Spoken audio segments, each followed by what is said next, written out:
할렐루야. 하나님께서 예배하는 이 시간 우리와 함께 하심을 믿습니다. 예배는 하나님을 만나는 시간입니다. 말씀을 통해서 하나님의 음성을 듣고 하나님의 내미시는 손길을 붙드는 그런 복된 시간이 되기를 주님의 이름으로 축원합니다. 베드로전서 말씀을 계속 묵상하고 있습니다. 여러분, 베드로전서는 고난의 시대를 살아가는 하나님의 백성들에게 그 고난의 현장 가운데서 어떻게 살아가야 하는지 사도 베드로를 통해서 끊임없이 답을 주고 있습니다. 오늘은 이 고난에 직면했을 때 어떻게 이 고난을 대처해서 살아가야 할 것인가, 거기에 대한 답을 주고 있습니다. 세 가지로 말씀하고 있는데요, 하나는 두려워하지 말라라는 것이고, 또 하나는 근심하지 말라라는 것이고, 하나는 선한 양심을 지키라고 하는 것입니다. 이 세 가지를 함께 말씀을 나누려고 합니다. 여러분, 우리도 살아가다 보면 크고 작은 고난을 직면하게 됩니다. 사람들마다 고난의 종류는 다르지만 누구나 다 고난을 경험하며 살아갑니다. 이 고난에 직면했을 때 먼저는 두려워하지 말라 말씀합니다. 오늘 14절 말씀 같이 보실까요? 14절 함께 읽습니다. 그러나 의를 위하여 고난을 받으면 복 있는 자니 그들이 두려워하는 것을 두려워하지 말며 근심하지 말고.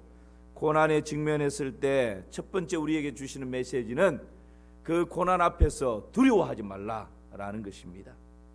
지금 흩어진 나그네들에게 두려운 존재는 누구였을까요? 아마 이들을 신앙적으로 박해하는 가족일 수도 있고 또 친척들일 수도 있고 함께 유대교를 믿었던 믿음의 한때는 믿음의 동지들일 수 있습니다.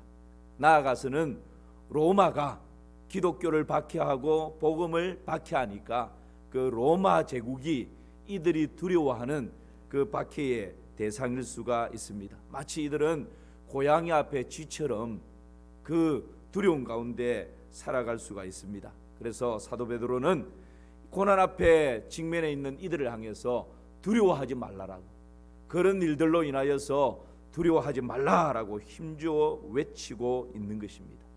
여러분, 두려움이라고 하는 것은 어떤 일들을 만났을 때 내 마음에 고통스러운 감정, 이것이 두려움입니다.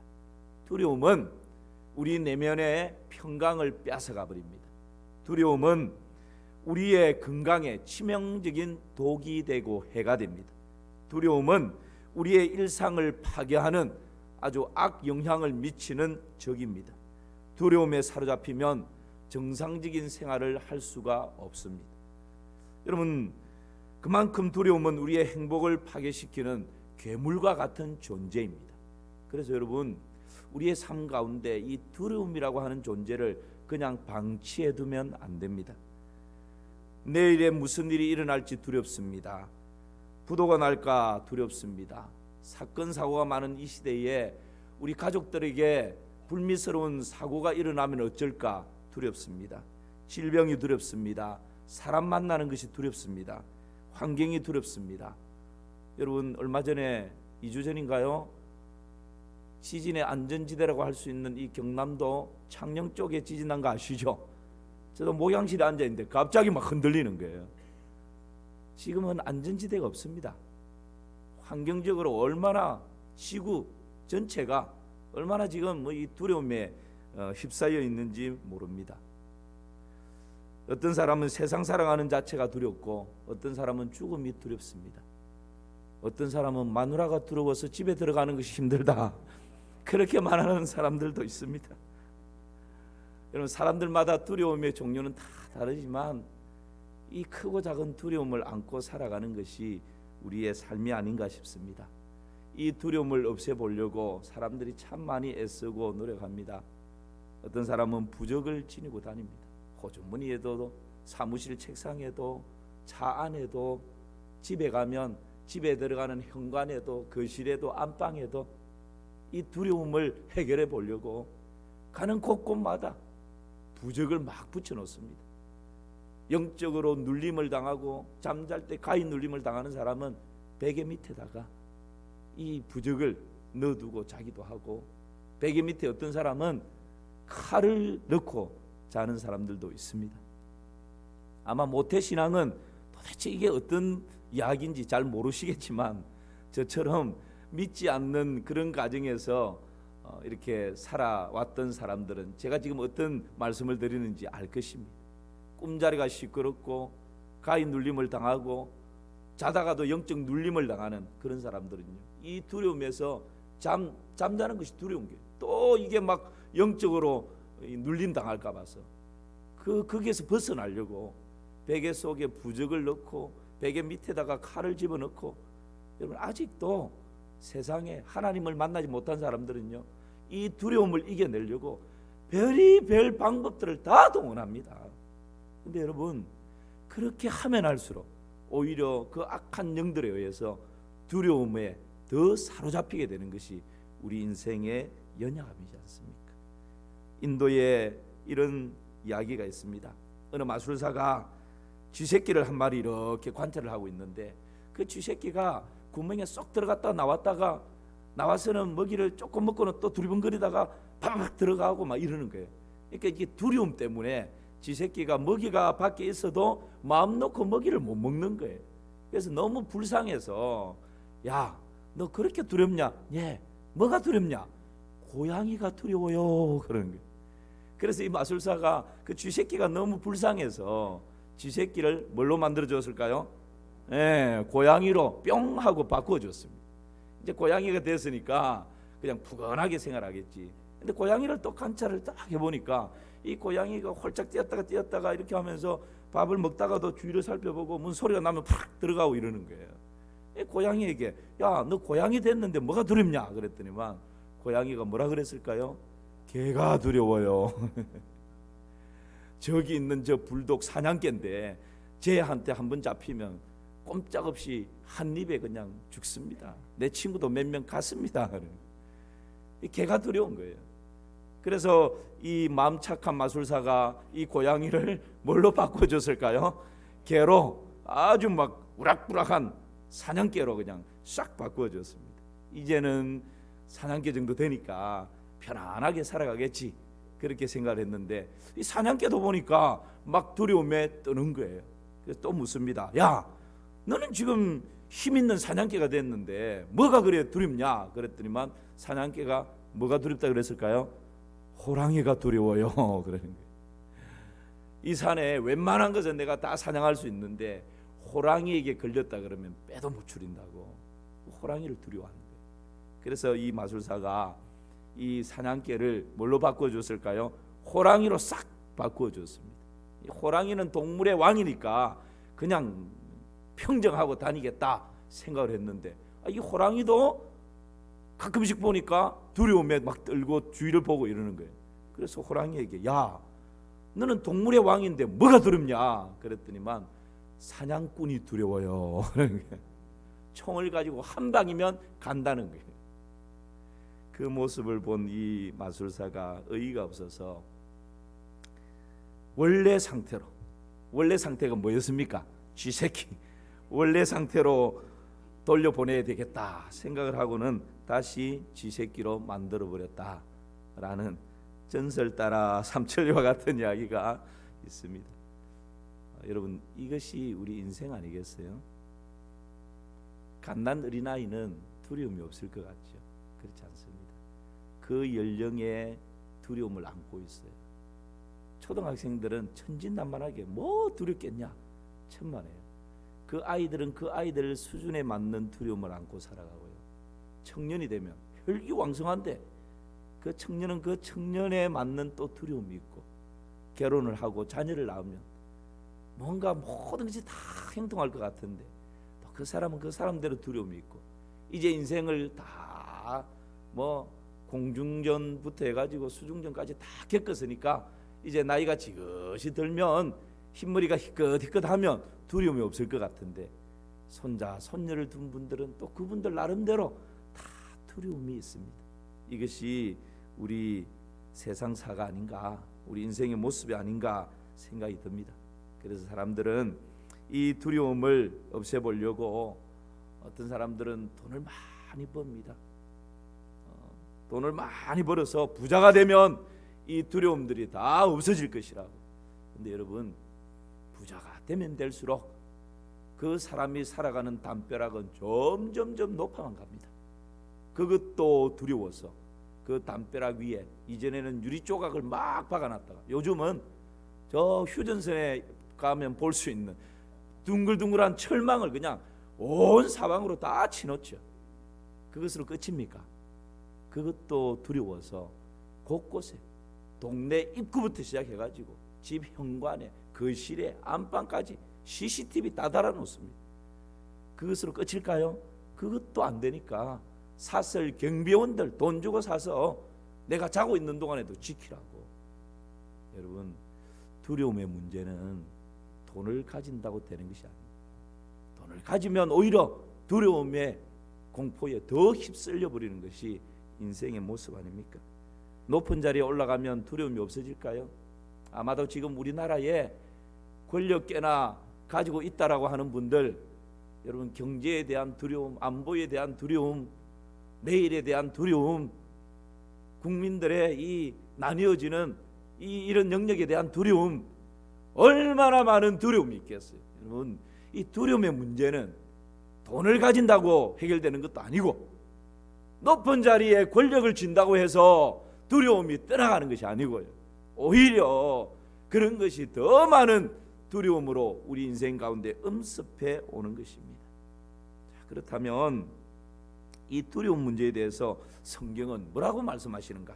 오늘 디모데후서 1장 7절을 한번 보십시오. 우리 함께 읽겠습니다. 시작. 하나님이 우리에게 주신 것은 두려워하는 마음이 아니요 오직 능력과 사랑과 절제하는 마음이니. 아멘. 이 두려운 마음은 하나님 주시는 마음이 아닙니다. 자, 이럴 때는 여러분 아멘 해주셔야 돼요.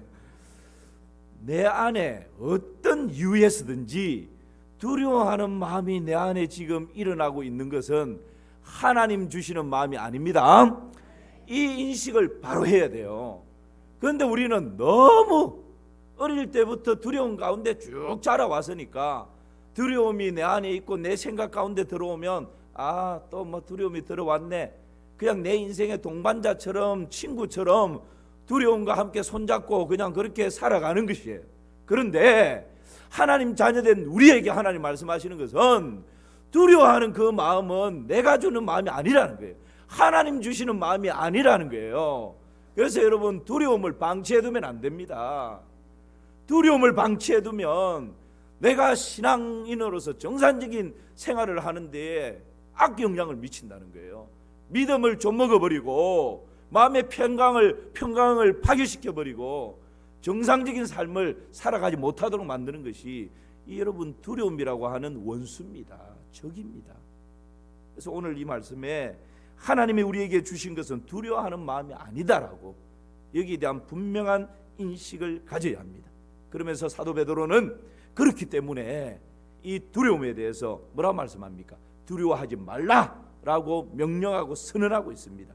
왜 그럴까요? 베드로전서 3장 15절에 보니까 이런 말씀이 있습니다. 오늘 읽진 않은데요, 너희 마음에 그리스도를 주로 삼아, 예수 그리스도를 구주와 주로 마음에 영접하고 예수 그리스도를 믿고 있는 사람은 이 두려움에 대하여서 명령하고 선포할 수 있는 능력이 있습니다. 그래서 여러분, 내 안에 두려워하는 마음이 들어오거들랑 첫 번째 가져야 될 마음은 지금 내 안에 들어오는 이 두려움은 하나님 주시는 게 아니다.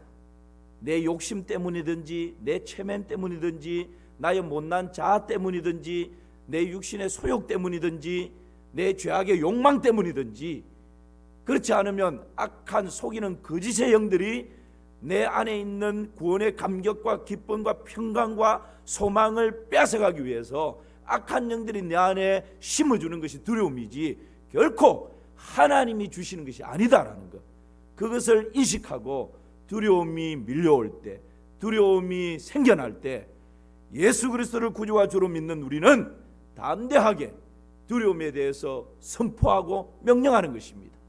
예수 그리스도의 이름으로 내 안에 도사리고 있는 두려움들은 떠나갈지어다. 예수 그리스도의 이름으로 내 생각과 마음 가운데 도사리고 있는 모든 두려움들은 소멸될지어다. 그렇게 여러분 선포하는 것입니다. 왜요? 두려운 것은 하나님이 주시는 것이 아니기 때문에, 하나님 주시는 것이 아닌 것에 대해서는 우리의 인생의 주인이시요 왕이시요 이 모든 두려움의 문제를 십자가에서 해결해 놓으신 우리 구주 예수 그리스도의 이름의 능력을 가지고 선포하고 대적하며 그 두려움을 소멸시켜 버리는 것입니다. 여러분, 이것이 오늘 두려움 가운데 있는 그 흩어진 나그네들에게 던지는 사도 베드로의 메시지입니다. 두려워하지 말라라고. 왜냐하면 너희 마음에 그리스도를 주로 삼았기 때문에, 그리스도 예수를 구주로, 인생의 주인으로, 왕으로 삼은 사람들은 어떤 유의 두려움에 대해서도 담대하게 선포하고 대적하며 승리할 수 있다라고 하는 것을 우리에게 말씀해주고 있는 것이죠. 요한일서 4장 18절 말씀 보십시오. 두려움을 이길 수 있는 또 하나의 길을 제시합니다. 함께 읽겠습니다. 사랑 안에 두려움이 없고 온전한 사랑이 두려움을 내쫓나니 두려우면은 형벌이 있음이라. 두려워하는 자는 사랑 안에서 온전히 이루지 못하였느니라. 아멘. 여러분, 사랑 안에 두려움이 없고 온전한 사랑이 두려움을 어떻게 한다고요? 내쫓는다. 참 이 말씀이 어떻게 보면 좀 이해하기가 조금 힘든 부분들이 있습니다. 내 안에 막 두려움이 도사리고 있는데 이 두려움을 내쫓아버릴 수 있는 게 뭐라고요? 사랑이래요. 사랑. 어떤 사랑일까요? 참 사랑입니다. 거짓된 사랑이 아니고. 돈을 사랑하면 두려움이 오히려 엄습합니다. 쾌락을 사랑하면 두려움이 더 밀려옵니다. 그런데 하나님을 사랑하고 영혼을 사랑하고 하나님의 말씀을 사모하고 사랑하고 참 사랑의 마음이 내 안에 가득 채워지면 내 안에 도사리고 있던 막 일어나던 두려움들이 다 내쫓겨버리는 거예요. 그래서 여러분, 두려움을 내쫓아버리는 강력한 무기가 있는데 그것은 뭐라고요? 사랑이다. 우리가 전도할 때 두렵죠. 전도할 때 때로는 오늘도 우리 2시에 노방전도를 나가야 될 텐데 사람 만나서 거절당하면 어떻게 할까? 욕 먹으면 어떻게 할까? 물벼락 맞으면 어떻게 할까? 그런 내면의 어떤 두려운 마음들이 누구나 다 있습니다. 그러나 정말 영혼을 사랑하게 되면, 그 영혼을 뜨겁게 사랑하게 되면 오히려 거절당하는 것이 기쁩니다. 복음 전하다가 욕 먹는 것이 영광입니다. 물벼락 맞는 것이 오히려 하나님 앞에 갔을 때 상급받을 수 있는 길이라는 걸 알기 때문에 오히려 더 감사가 넘치는 것이죠. 이것이 여러분 두려움을 내쫓는 길입니다. 이웃에 대해서 사랑하는 마음을 가지면, 끊임없이 내가 내 앞만 바라보면, 내 속만 바라보면 두려움과 온갖 불안함들이 밀려오는데 오히려 밖을 바라보고 사랑의 마음으로 영혼들을 바라보면 내 안에 가지고 있던, 내 속에 내가 집착했던 부분들에서 시선을 돌려버리면, 사랑으로 돌려버리면 이런 두려움들이 내쫓긴다라고 오늘 요한일서 4장 18절에서 분명히 우리에게 말씀하고 있습니다. 두려워 말라, 내가 너와 함께함이니라. 놀라지 말라, 나는 내 하나님이 됨이니라. 내가 너를 굳세게 하리라. 참으로 너를 도와주리라. 참으로 나의 의로운 오른손으로 너를 붙들리라 말씀하시는 이 하나님의 말씀이 오늘 이 예배 자리에 나온 여러분의 심령 가운데 아름다운 열매로 드려질 수 있기를 주님의 이름으로 축복합니다. 축복합니다. 믿고 신뢰하면 그렇게 될 것입니다. 두 번째, 고난에 직면했을 때 두려워하지 말아야 되고, 두 번째는 뭐라고 말씀하십니까? 근심하지 말라 말씀합니다. 오늘 베드로전서 3장 14절 말씀 다시 한번 읽어보겠습니다. 그러나 의를 위하여 고난을 받으면 복 있는 자니 그들이 두려워하는 것을 두려워하지 말며 근심하지 말고. 두려워할 뿐만 아니라 근심하지 말라 말씀합니다. 근심은, 걱정은, 염려는 두려움으로 인하여서 나타나는 열매들입니다. 여러분, 이 염려, 걱정, 근심의 원어적인 의미는요, 이런 뜻입니다. 염려, 걱정, 근심이라고 하는 것은 나누어진다, 분열된다, 어긋난다, 그 다음에 또 뭐라고요? 가른다, 가른다라고 하는 것은 우리 머리 가르마를 쫙 이렇게 나누는 것처럼 이 물이 그냥 반으로 쫙 나뉘어지는 것처럼 그렇게 가른다 이 말이죠. 무엇이 나누어지고 무엇이 분열되고 무엇이 어긋나고 무엇이 갈라진다 말입니까? 하나님의 뜻과 우리의 뜻이 나뉘어져 버릴 때 이게 염려 걱정 근심의 시작입니다. 하나님의 계획과 나의 계획이 분열되어 버릴 때 이것이 염려 걱정 근심의 출발이라는 거예요. 하나님의 생각과 내 생각이 어긋나 버릴 때 이것이 염려 걱정 근심의 시작이라는 거예요. 여러분 잘 한번 생각해 보십시오. 많은 영역 가운데서 우리가 염려 걱정 근심을 자고 나면 눈을 뜨고 있을 때도 계속 하게 되는데 이 모든 시작이 분열되고 나뉘어지고 어긋나 버릴 때 뭐와? 하나님의 뜻과 나의 뜻이, 하나님의 계획과 나의 계획이, 하나님의 생각과 나의 생각이 분열되고 어긋나고 갈라져 버리고 나뉘어져 있을 때 그때 어떤 상황 가운데 있든지 그것은 염려 걱정 근심입니다.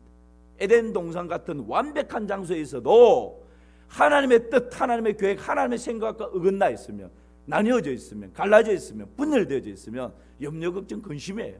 그러나 아무리 열악한 장소에 던져져 있다 할지라도 지금 내가 있는 그 장소가, 지금 내가 추구하고 있는 이 일이 하나님의 뜻과 일치되고 하나님의 계획과 일치되고 하나님의 생각과 일치되어 있으면 평강이고 기쁨이고 즐거움이고 감사인 줄 믿습니다. 여러분 보십시오. 성경에 보면 바울과 실라가 복음 전하는 것은 절대적인 하나님의 뜻이죠. 그 복음 증거하다가 감옥에 갇혀버립니다. 결박되어져 버립니다. 내일 순교당할 수도 있습니다. 그런데 복음 전하는 이것이 하나님의 뜻, 하나님의 계획, 하나님의 생각과 딱 일치되어져 있으니까 여러분 감옥에 던져져서 결박되고 내일 죽을 수도 있는 그런 상황에 직면해 있는데 그날 밤 두려워서 벌벌 떠면서 잠을 이루지 못합니까? 천만에요. 오히려 그 10년 가운데서 일어나는 기쁨과 즐거움과 감사와 창함을 주체할 수 없어서 그 간수들이 들을 수 있도록 하나님을 찬양하고 찬미하고 감사하고 예배합니다. 여러분 그럴 때 어떤 일들이 일어납니까? 옥문이 열려지는 거예요. 우리의 염려 걱정 근심은 환경에서 주어지고 사람 때문에 좌지우지 되는 것이 아니라 지금 내가 머물러 있는 이곳이 하나님과 일치되어 있는가, 지금 내가 하고 있는 이 일이 하나님의 뜻과 일치되어져 있는가, 지금 내가 품고 있는 이 생각이 하나님의 생각과 일치되어져 있는가. 그렇다면 거기에는 염려 걱정 근심이 없습니다. 불안한 두려움이 없습니다. 하나님 주시는 평강의 강같이 흐르는 하나님의 평강이 충만하게 되어져 있습니다. 모든 염려 걱정 근심이 바로 이런 것에서부터 시작된다라는 것을 우리가 보게 되는 것이죠. 어떤 사람이 이런 말을 합니다. 걱정을 하려면 딱 두 가지만 생각해요. 두 가지. 그러면서 지금 아픈가 아프지 않는가, 이 두 가지를 먼저 생각하라는 거예요. 예를 들면 이렇다는 거죠. 아픈가 아프지 않은가. 아프지 않으면 걱정하지 마라. 만약에 아프면 두 가지만 생각해라. 뭘 생각할까요? 나을 수 있는 병인가 낫지 않는 병인가. 그러면 나을 수 있는 병이면 걱정하지 마라. 그럼 나을 수 없는 병이면 그때 또 두 가지만 생각하는 거예요. 나을 수 없는 병이면 이것이 죽는 것인가 죽지 않는 것인가, 그러니까 살 수 있는가 살 수 없는가 이런 거예요. 그러면 살 수 있으면 걱정하지 마라. 만약에 죽을 병이면 또 두 가지만 생각하라는 거예요. 만약에 죽는다면 뭘 생각해야 될까? 두 가지. 그렇죠. 천국 갈 수 있냐 지옥 갈 수 있냐, 천국 갈 것인가 지옥 갈 것인가, 이 두 가지만 생각하라는 거예요. 천국 가면 걱정할 거 있어요 없어요? 천국 가면 걱정할 거 없다. 그 다음에 지옥 갈 놈이 무슨 걱정을 하냐 벌 받을 짓을 해놓고. 여러분 이 말이 무슨 말입니까? 우리가 이 세상 태어나서 7, 80 한평생 살아가면서 세상에 오만 가지 염려 걱정 근심을 안고 살아가고, 함께 잠자면서 살아가고, 함께 출근하며 살아가고, 뒹굴며 살아가고, 염려 걱정 근심과 친구 삼아 커피 마시면서 살아가고 그렇게 살아가죠. 그런데 결론이 뭡니까? 이것과 비교할 수 없는 예수 그리스도를 구주와 주로 영접한 하나님의 백성들에게는 천국이 우리를 위해서 예비되어 있습니다. 이 놀라운 천국과 비교한다면 이 땅에 그 어떤 염려 걱정 근심거리 우리가 넉넉히 이겨나갈 수 있는 것이죠. 그래서 우리 예수님 우리에게 이렇게 말씀하십니다. 마태복음 6장 25절 말씀 우리 함께 읽겠습니다. 그러므로 내가 너희에게 이르노니 목숨을 위하여 무엇을 먹을까 무엇을 마실까 몸을 위하여 무엇을 입을까 염려하지 말라. 목숨이 음식보다 중하지 아니하며 몸이 의복보다 중하지 아니하냐. 아멘. 여러분 아멘입니까? 우리 예수님께서 너희들 무엇을 먹을까 무엇을 마실까 무엇을 입을까 염려하지 말라라고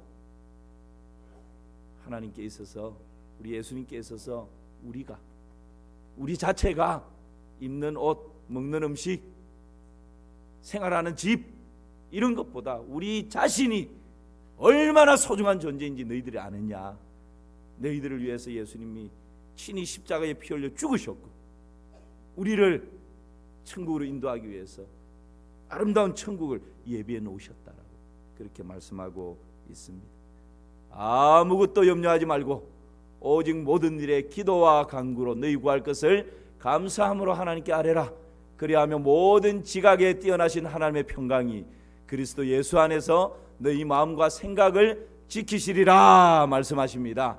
오늘 예배드리는 사랑하는 성도 여러분, 아무것도 염려하지 말고 어떤 염려 걱정 근심거리가 있다 할지라도 하나님 앞에 기도와 간구로 말미암아서 염려 걱정 근심거리를 평강으로 바꾸어버리는 그런 은혜가 있기를 주님의 이름으로 축원합니다. 마지막 하나는 선한 양심을 가지라는 거예요. 두려워하지 말고 걱정하지 말고 선한 양심을 가지라. 베드로전서 3장 16절입니다. 우리 함께 읽습니다. 선한 양심을 가지라. 이는 그리스도 안에 있는 너희의 그 비방하는 일에 부끄러움을 당하게 하려 함이라. 그렇습니다. 뭘 가지라고요? 선한 양심. 이 양심이라고 하는 라틴어의 말은 함께라는 단어와 진리나 진실을 안다라는 단어의 합성어입니다. 그러니까 양심이라고 하는 것은 내가 알고 있는 진리대로 그 진리와 함께 걸어간다. 그 진리를 따라서 살아간다. 그런 의미가 되겠습니다. 여러분, 우리가 평범한 일상 가운데에서는 이 사람이 진짜 선한 양심을 가지고 있는 사람인지 잘 모릅니다. 평범한 일상 중에서는 누구나 다 막 괜찮아 보이고 신사적으로 보이고 참 인격이 있어 보입니다. 그런데 그 사람의 사람됨은 고난이 딱 닥쳤을 때, 환난이 닥쳤을 때 다 판가름 나게 되어 있습니다. 고난이 닥쳤을 때 환난의 현장 가운데서 믿음의 선한 양심을 끝까지 지킬 수 있느냐라는 거죠. 평소에 믿음이 좋다가도 병이 들게 되면 믿음이 점점점 흐려지는 사람이 있는가 하면 오히려 병들었을 때 하나님을 더 의지하고 하나님께 더 가까이 나아가면서 믿음의 선한 양심을 지켜가는 사람들이 있습니다. 여러분, 내 호주머니에서 물질의 손해가 나갈 때 이 손해되는 것을 선한 양심을 팔아버리면서 물질의 손해되는 것을 막을 것인가, 물질의 손해가 되지만 하나님 주신 이 선한 양심을 지켜낼 것인가, 평소에는 잘 몰라요. 평소에는 다 할 것 같습니다. 그런데 진짜 내 통장에서 지금 그동안 벌어놓았던 물질의 상당수가 빠져나가야 되는데 그럼에도 불구하고 믿음의 선한 양심을 지켜낼 수 있는가, 이겁니다. 내 자존심이 땅바닥에 떨어져서 완전히 뭉개져 버리는데 내 자존심을 세우면서 양심을 팔아버릴 것인가, 내 자존심이 예수님처럼 땅에 짓밟혀서 뭉개지는 그 순간에도 믿음의 선한 양심을 붙들고 지켜낼 것인가. 고난과 환난 가운데서 판가름납니다. 평범한 일상 가운데서는 아무도 몰라요. 목사도 모릅니다. 여러분, 신사참배했던 그 일제치하의 그 상황들 아시지 않습니까? 고난이 밀려오니까, 환난이 닥쳐오니까 그 고난의 현장 앞에서 목사님들, 장로님들이 모여서 결정을 하는데, 일본 황제를 보고 절하는 것은 국민 노래다 결정해버리는 거예요. 그 고난, 환난이 두려우니까 그렇게 두리뭉실해서 결정해버리는 거죠. 그러나 주기철 목사님처럼 그것은 우상숭배입니다 그렇게 외치면서 믿음의 선한 양심을 지켜나가는 것입니다. 순교의 현장에서 이슬로 사라지면서 선한 양심을 지켜나가는 것입니다. 여러분, 지금은 초대교회처럼 흩어진 나그네들처럼 외부적인 핍박과 환난이 없다 할지라도 끊임없이 지금 우리의 삶의 현장 가운데 이런 유혹의 손길, 고난과 환난의 손길이 뻗쳐오지 않습니까? 그럴 때에 그 고난의 현장 앞에서 믿음의 선한 양심을 지켜낼 수 있는가? 오늘 우리에게 도전하고 있습니다.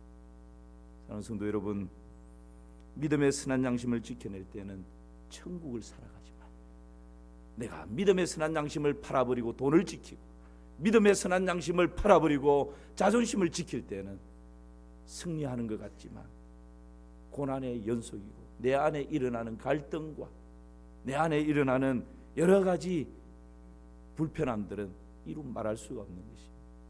선한 양심을 지켜나갈 때 감옥도 천국이 되고, 선한 양심을 지켜나갈 때 고난의 현장이 찬송의 현장으로 바꿔지는 그런 놀라운 역사가 일어나게 될 것입니다. 디모데전서 1장 19절 말씀 읽고 우리 말씀 마무리하겠습니다. 함께 읽습니다. 믿음과 착한 양심을 가지라. 어떤 이들은 이 양심을 버렸고 그 믿음에 관하여는 파산하였느니라. 이런 양심을 버리게 되고 믿음은 파산하게 되는 이 시대를 살아가면서 오늘 이 디모데전서에서는 우리에게 뭐라 말씀하십니까? 믿음과 착한 양심을 지켜내라고 우리에게 말씀하고 있습니다. 고난에 직면했을 때 오늘 세 가지를 함께 생각했습니다. 첫 번째, 고난에 직면했을 때 첫 번째는 뭐하라고요? 두려워하지 말라 말씀합니다. 두 번째는요, 근심하지 말라 말씀합니다. 세 번째는 뭘 지켜요? 선한 양심을 지키라고. 평소 일상이 아니라 이 고난의 현장에서 선한 양심을 끝까지 지켜나가라고 우리에게 말씀하고 있습니다. 오늘 이 말씀 붙들고 고난에 직면했을 때 넉넉히 승리하며 살아가는 복된 우리 모든 성도님들 되시기를 주님의 이름으로 축원합니다.